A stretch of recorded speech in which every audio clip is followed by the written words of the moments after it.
এ সাকিবুল, এ কি হচ্ছে রে? এ আমার তো বিয়ে ঠিক হচ্ছে রে। তোর এই বয়সে বিয়ে কে ঠিক করলো রে? এ তোক্কা কওয়া লাগবি রে, তুই তো পারবো না বিয়ে করবে রে।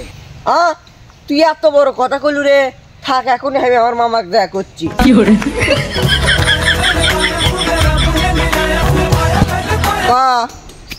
ব্যাগ নিয়ে তুই আচ্ছু ধর ধর দৌড়া ধর তো এসে ভালোই করছিস ধর।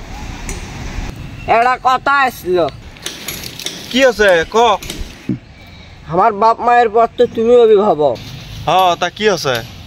মামা, তোমার তো বিয়ে শাদী করা 4-5 বছর হয়ে গেল, আমাকে কি বিয়ে করাবা না? হ্যাঁ তোকে তো বিয়ে শাদি করামই। তা তুই যে মানুষের মধ্যে আলু ওই হাফ প্যান্ট পরে যে আসু, তা মানুষের মধ্যে আসতে তোকে শরম লাগেনি? না, আমার তো শরম লাগে না।